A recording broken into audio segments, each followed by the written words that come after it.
Hello everyone, welcome to Sanjeet score. तो आज हम लोग पढ़ने वाले हैं बीटा स्पेक्ट्रम के बारे में। जो बीटा स्पेक्ट्रम है ये एक ग्राफिकल रिप्रेजेंटेशन है जिसमें जो एनर्जी रिलीज होता है बीटा डीके प्रोसेस में उसको एक्सप्लेन किया जाता है कि कैसे जो एनर्जी है वो कैसे कैसे डिस्ट्रीब्यूट होता है कौन कौन से पार्टिकल में।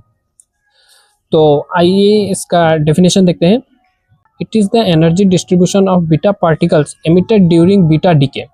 Unlike alpha decay, the emitted beta particle do not have single fixed energy। जो अल्फा डी के प्रोसेस में था उसमें उसका जो अल्फा डी के का जो स्पेक्ट्रम था उसमें जो अल्फा पार्टिकल का एनर्जी था वो फिक्स था, इसलिए उसका जो स्पेक्ट्रम बन रहा था, जो ग्राफ बन रहा था वो ऊपर नीचे बन रहा था जिसमें पीक शो हो रहा था।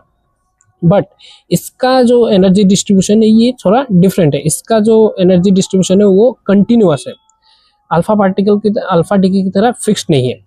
Instead, they have a continuous range of energies from 0 up to maximum value।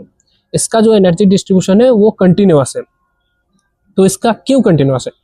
The decay energy is shared between the beta particle and a neutrino और एंटी न्यूट्रिनो।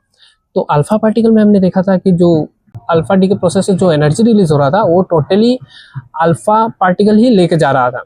तो इसकी वजह से उसका जो एनर्जी डिस्ट्रीब्यूशन था वो डिस्क्रीट था, बट बीटा पार्टिकल में ऐसा नहीं है। तो दिस इज बीटा स्पेक्ट्रम। तो बीटा स्पेक्ट्रम में क्या है कि जो एनर्जी है वो डिस्ट्रीब्यूट हो जाता है बीटा पार्टिकल में and neutrino and anti neutrino में शेयर्ड हो जाता है।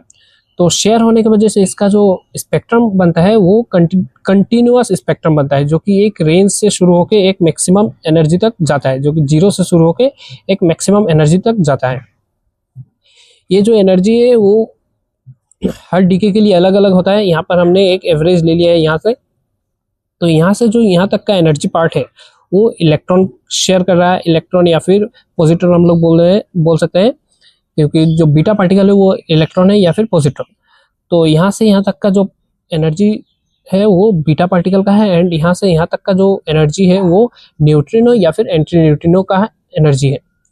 तो इसका जो टोटल एनर्जी है वो शेयर हो रहा है बीटा पार्टिकल में एंड न्यूट्रिनो एंटी न्यूट्रिनो में। तो इसके वजह से ये इसका ग्राफ बनता है। स्टार्टिंग में जो इसका फ्रीक्वेंसी होता है वो ज़्यादा होता है एंड धीरे धीरे फ्रीक्वेंसी लेस हो जाता है, एंड फाइनली यहाँ पर आता है इसका एक मैक्सिमम एनर्जी। तो ये एक बहुत छोटा सा टॉपिक था जो कि जानना बहुत इंपॉर्टेंट है। तो I hope you all understand. इस वीडियो को लेते हैं। Thank you.